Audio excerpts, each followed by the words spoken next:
vibrant dawn, a world of As you are aware that in Mumbai, high-rise tower infrastructure is growing at exponential rate. As a result, more and more water is consumed by residents day by day. Water is precious, as you all know, but to reduce or to consume the water, as an MEP consultant, we design such kind of high-rise towers with goal of sustainability, efficiency, and water consumption point of view. Since water is used in our high-rise tower by residents, have to be managed with the pressure. As pressure increase, water consumption increase.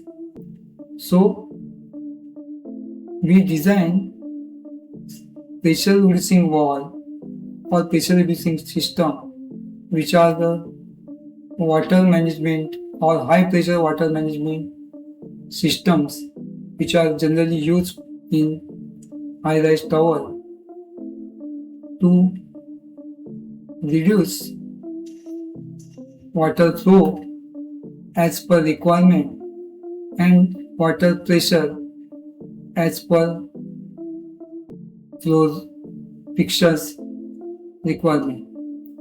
So pressure reducing walls and pressure reducing stations plays important role in water management, or you can say high pressure water management system for domestic and flushing water system. In next session, you will understand how the importance of the pressure reducing wall or pressure reducing station plays in high-rise or mixed tower like commercial at bottom and residential at top. You will also come to know the selection of pressure reducing wall as pressure reducing station as far as distribution systems are concerned.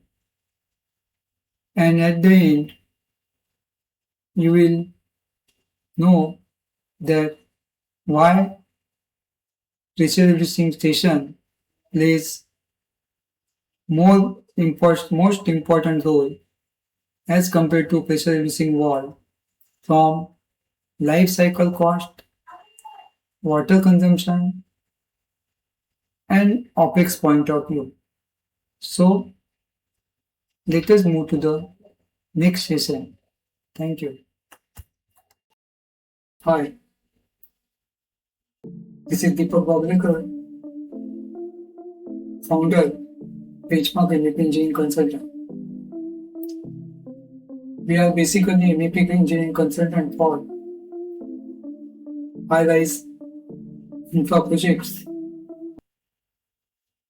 clean room applications, warehouses, and data centers projects. We have been in this field more than 2.5 decades. While pitching to one of our client project, who is going to build high-rise tower having mixed utilities like residential at top and commercial at the bottom. He expressed his concern regarding use of pressure reducing wall or pressure reducing station from CAPEX and OPEX point of view.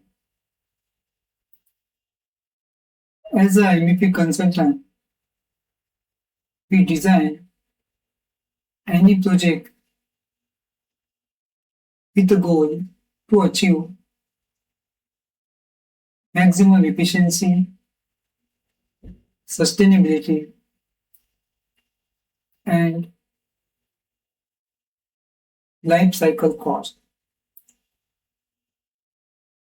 Manners.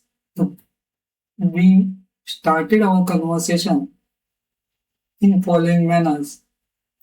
First, what is the pressure reducing valve? Second, where it is used. Third, what are the pros and cons?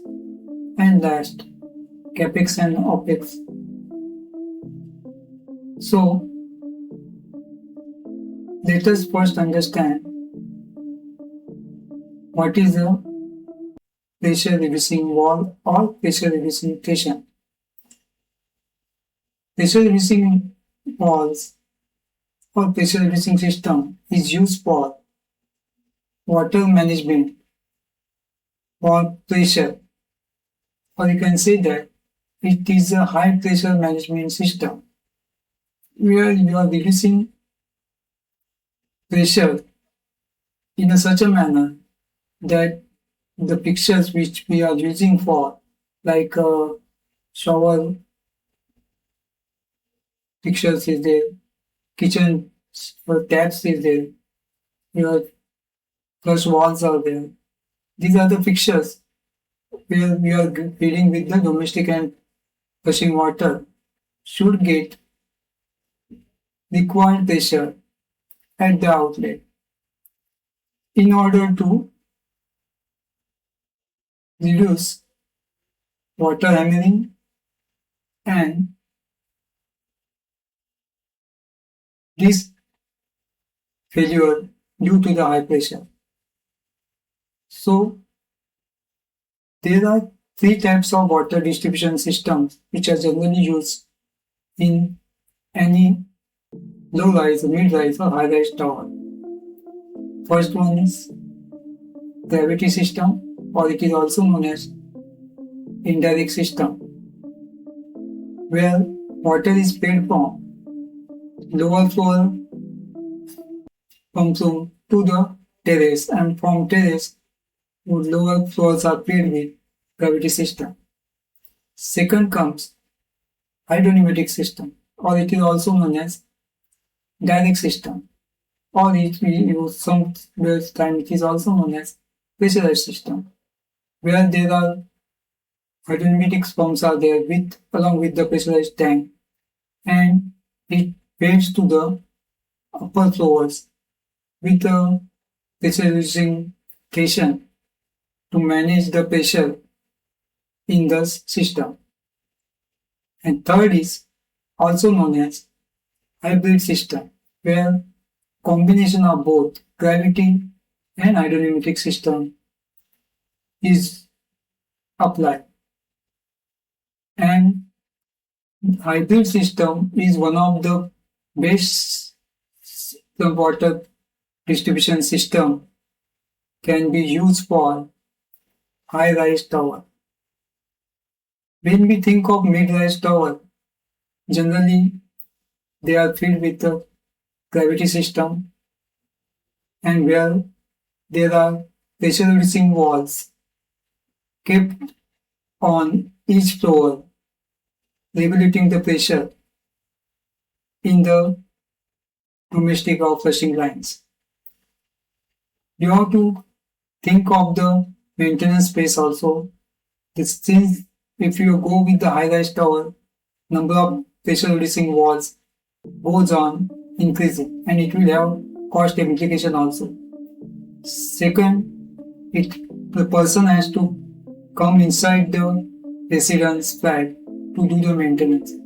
That is also not acceptable for high-end owner. Like in high-rise tower, nobody will allow you to enter into your toilet, or you have to keep the space in the shaft so these pressure reducing walls can be maintainable. So there are pressure reducing walls comes with isolation wall. So in case if you want to do anything, then you can isolate that and do the rest maintenance. Definitely the pressure reducing walls are costing less as compared to the pressure reducing station. But now let us come to the pressure reducing station. In pressure reducing station, you think of the hydropneumatic or domestic water distribution, that is a hybrid system with telescopic header. What is the main criteria in our while designing the water system for high-rise tower? That you have to be very cautious while selecting the pressurized zones. So you have to divide the buildings into the zones. That zones can be floors of 5 to 6 floor. So if your floor height is 3 meters, so 0.3 kg per centimeter square will be your pressure that we'll have to take into the consideration while designing. We'll show you one our executed schematic diagram along with the pressure reducing wall and pressure reducing system. So you will come to know how they are established the system, and that system is still working in the projects also. So now let us come to the hydropneumatic system and the domestic system when we are using for the high-rise tower. Like we are using there we are going to use telescopic header with 4 to 5 floors, serving to the 5 to 4 floors, and it will have reduction in the header. So 50 dia will go to the 40 dia, then put 32 dia and 25 dia. So there will be one telescopic header feeding to 5 to 6 floor. So in case there will be only pressure reducing station will be kept in the maintenance or repair floor or service floor. So there will not be any. So that pressure reducing station will design in such a manner that it will supply to the required floors which we have zoned into the pressurized in different zones. So buildings are definitely divided into the zones. So hydraulic water management can be feasibly possible with this kind of system. So hybrid system with a telescopic header and gravity and hydropneumatic system clubbed with the one system. So this will serve our purpose of both capex and opex. And while we have done this cost analysis also, and we have come to know that gravity systems are costing 25 to 30% is more than hybrid system.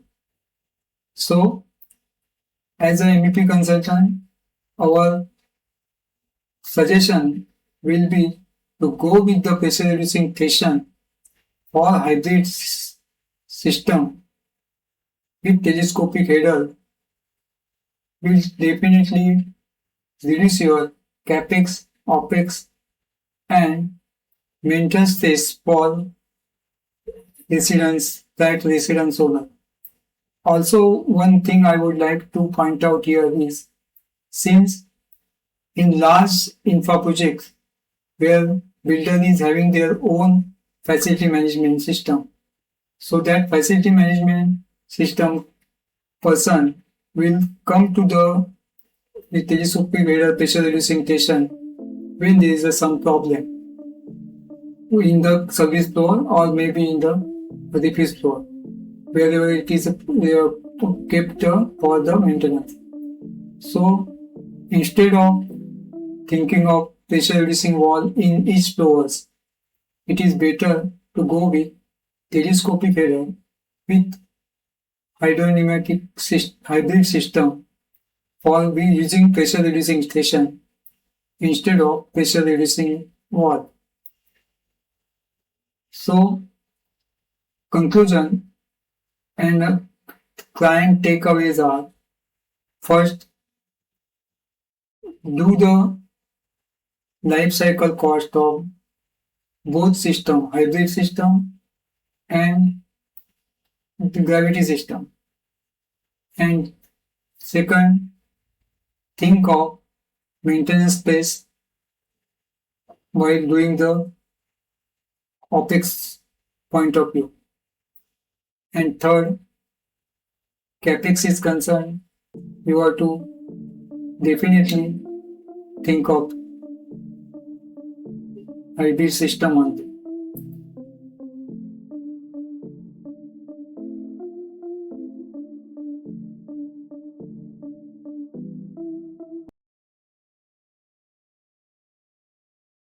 So let us first understand pressure reducing station. As we have already mentioned that while designing the high-rise tower, you have to divide the building into the zones, having 6 to 7 floors. Like so, in this case, you can see this yellow line shows flushing water supply, while this magenta line shows domestic water supply system. This yellow line is feeding to the flush wall. If we indicate flush wall, the toilet with flush wall, and this magenta line feeding to the ablution tank, wash basin, kitchen, or sink, whatever may be there, even for shower also. So that is these are our fixtures: flush wall, ablution tank, wash basin, and your kitchen, washing machine, kitchen sink. And there we, as I mentioned earlier also, that we require minimum pressure. In this case, we are considering 2.5 bar for the outlet of the fixture, whether it is a ablution tank, flush wall, wash basin. Because for rain shower, minimum is 2.5 bar or 2.5 kg per centimeter is a minimum requirement. So that we are maintaining the pressure at the input for the fixture. And in this case also you can see that any building high-rise tower, you have to do the hydraulic zoning system. So in this case we have divided this in the 6 floor. You can see this 1, 2, 3, 4, 5 and 6. So flushing lines are 6, and same case with the domestic also. So this zone, one header will feed 6 floor, as I mentioned earlier also, and we have used this telescopic header in this case, and this is the example of pressure reducing station. As I told you earlier, we are using telescopic header with pressure reducing station here, and 50 dia is your main coming from your link main tap from 50, 40, 32 and 25 dia. We are going reducing in that case. Okay, so this pressure reducing station is, and this is the bypass provision in case of any maintenance is required for this malfunctioning of this wall, pressure reducing wall. We can do this bypass with this system will, there will be no problem, and the water will start with the load profile. So this is pressure reducing station with ball wall and bypass arrangement. This is how the system looks like, and this is going well with the high-rise tower, where we are used both domestic, that is indirect, and direct system, hydrodynamic system and gravity system both. Now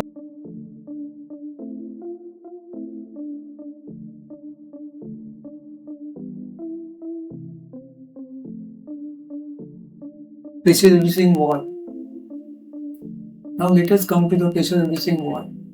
Here Same like in the case of zoning, we have divided this building into the 6 zones, 5 to 6 zones, and you can see that the pressure reducing walls are kept inside the shaft with pipe of isolation wall at both ends. Same, this is the magenta is feeding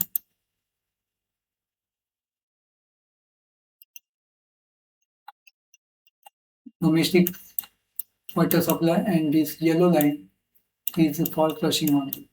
Here you can see this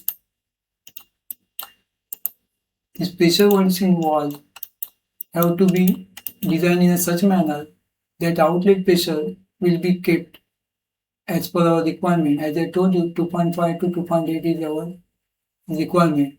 And this pressure reducing wall, so you can see this inlet pressure 3.5, 4, and our floor height is 4 meters. So 3.4 plus 0.4 meter, 3.8, 4.1, 4.4, 4.8. So in this case, this pressure reducing wall comes with the minimum to maximum pressure rating. So 5 kg is our maximum inlet pressure, and the minimum pressure as per our requirement is outlet 2.5 kg centimeter square. But in this case, the person has to come into the toilet window to do the maintenance for this bypass pressure reducing wall. You have to pay, or even in this case of shop, it will require space to keep this pressure reducing wall in each floor and for the each outlet of the domestic and flushing system. So this is how the pressure reducing walls and pressure reducing system are usually designed. In case of pressure reducing wall, or even in case of pressure reducing station, as a MEP consultant, we look after pressure versus flow characteristic, even load profile, because in the morning there will be more water, in the evening there will be a less water requirement. So there will be a difference of the pressure also. So we have to design the pressure reducing wall in such a manner it will cater that load, water flow load profile also. Then comes static pressure. So because we are keeping in the head, so you have to take into consideration the static pressure also. So with the help of pressure reducing wall or pressure reducing station, manufacturer details along with the curves and doing the capex and apex life cycle cost, you have to come to the solution for whether to go with pressure reducing wall or pressure reducing system. Thank you.